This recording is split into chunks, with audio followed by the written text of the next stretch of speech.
The storm is coming from the sea. You can see it from miles away, because this land is flat. East Anglia, the eastern shoulder of England, where the fields stretch to a low horizon and the only things taller than the barley are the medieval churches, built of flint and stone, their towers standing like sentinels against a sky so vast it presses down on everything beneath it. The storm builds as a wall of bruised cloud moving inland from the North Sea.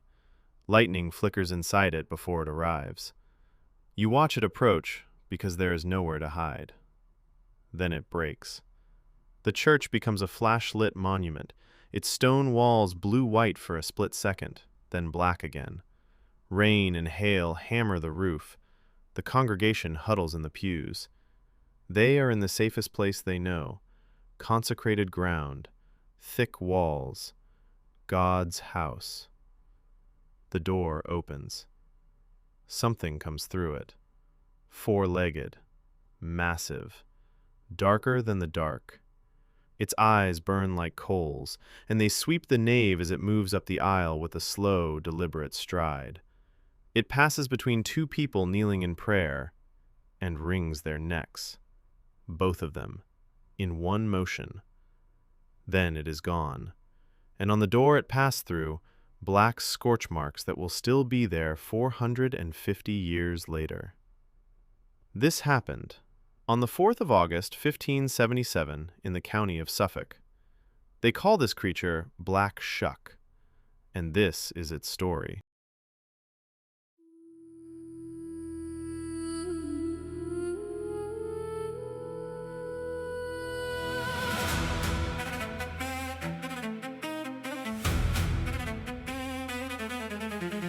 Every culture has stories it tells after dark. Not fairy tales, not the ones for children, the other kind. The ones told in low voices, near the fire, when the night is too large and too quiet. Stories about what comes when you break the rules, when you wander too far, when you forget what your grandmother told you. These are those stories. Welcome to Folklore Reborn.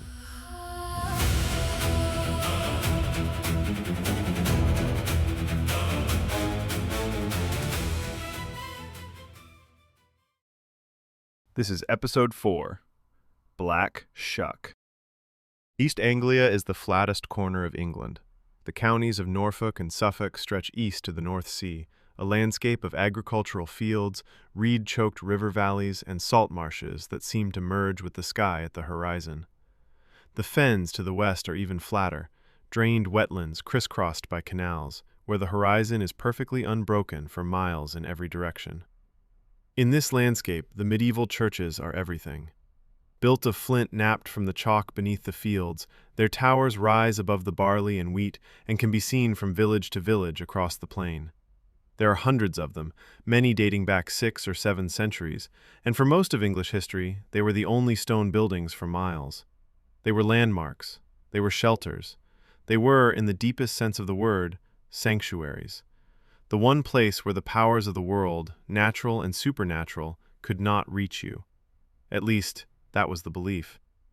Until a storm in 1577 proved otherwise. On the 4th of August, 1577, a violent thunderstorm struck the market towns of Bungay and Blythburgh in Suffolk. Both towns had their congregations gathered for Sunday services. At St. Mary's Church in Bungay, a contemporary pamphlet by Abraham Fleming records what happened next. A black dog, or, in Fleming's words, the devil in such a likeness, burst into the church during the height of the storm. It ran the length of the nave among the people. It passed between 2 worshippers kneeling in prayer and wrung their necks, killing them instantly. A third person was left, in the pamphlet's words, shrunk up and drawn together, but survived. 7 miles away, at Holy Trinity Church in Blythburgh, the creature appeared again. It killed a man and a boy, caused the church steeple to collapse through the roof, and on its way out, left long black scorch marks on the heavy oak of the north door. Those marks are still there. You can visit Holy Trinity Church today and touch them. They are known locally as the Devil's Fingerprints. Fleming published his account that same year in London under the title A Strange and Terrible Wunder. He was a Protestant clergyman, and he interpreted the event not as a haunting, but as divine punishment. God, angered by the wickedness of the congregation, had sent his wrath in the shape of a black dog. The church, the place of safety, had become the instrument of judgment. The doors that were supposed to keep evil out had let it in. But Black Shuck did not begin in 1577. The black dog tradition in England is far older. The name Shuck comes from the Old English word scucca, meaning devil or fiend, from a root meaning to terrify.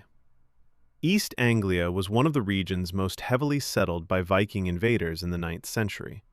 The Norse brought with them Odin's wolves, the monstrous hound Garmr, who guards the gates of hell, and the wild hunt, a spectral procession of dead warriors and baying hounds that rode the night sky. When Christianity displaced Norse belief, these figures were not forgotten. They were reclassified. Odin's hounds became the devil's dogs. The guardian of the underworld became a fiend. The power persisted precisely because it had been relabeled as evil. Across the centuries, Black Shuck became something more complicated than a simple monster. In one tradition, the dog is a death omen. You see it on the road at night, and within the year, someone close to you dies. In another, the dog is a guardian. It walks beside lone travelers, particularly women, on dark roads, and vanishes when they reach safety. In a third, it is a church grim, a spectral hound bound to a churchyard as its protector, the ghost of the first creature buried in consecrated ground. These roles do not contradict each other. In English folk belief, the black dog can be all of these at once: omen, protector, and punisher. It depends on who you are and what you have done, and whether the dog is looking at you or walking beside you. So, what is Black Shuck really about? It is about what you cannot escape. The ads can be caught. The gashadokuro can be outlasted until dawn. Black Shuck does not work that way. You see the dog, someone dies. There is nothing in between that you can change. The encounter is not a battle. It is a sentencing. The victim does not fight the dog. The victim goes home and waits. Every cough becomes the first symptom. Every stumble becomes the beginning of the end. The black dog does not need to touch you. It has already done its work. The horror operates in the gap between the sighting and the death, the days, the weeks, the months, during which you know what is coming and can do nothing to prevent it. And then there is the violation of sanctuary. The congregation at Bungay was inside a church, on their knees, in prayer during a storm. They were in the one place their entire world told them should be safe. And the door opened, and the thing came through, and prayers did not stop it. If the church cannot protect you, nothing can. If God's house is not safe, nowhere is. In East Anglia's flat landscape, you can see the storm coming from miles away. You watch it approach across the fields, and there is no high ground, no forest, no shelter except the church. The land itself is a theater for inevitable approach. The thing that is coming for you is visible long before it arrives, and the land offers nowhere to hide from it. The scorch marks on the north door of Holy Trinity Church in Blythburgh have been there for 450 years. The church is still active. People still attend services on Sundays. And visitors still come to run their fingers over the blackened wood and wonder what made those marks. In Bungay, Black Shuck has become a civic symbol. The dog appears on the town sign, in local branding, on pub signs and business names. The creature that once terrorized a congregation is now a mascot. Along the Norfolk coast, between Overstrand and Sheringham, a stretch of path is still called Shuck's Lane. Locals know why. Sightings have continued into the 21st century. There is something honest about this. The English do not hide their monsters. They put them on the town sign and name the pub after them. Because the fear encoded in Black Shuck, the fear that something inevitable is coming and no door is strong enough to keep it out, is not a fear that goes away. You might as well name it, acknowledge it, and pour it a drink. The storm is always coming from the sea.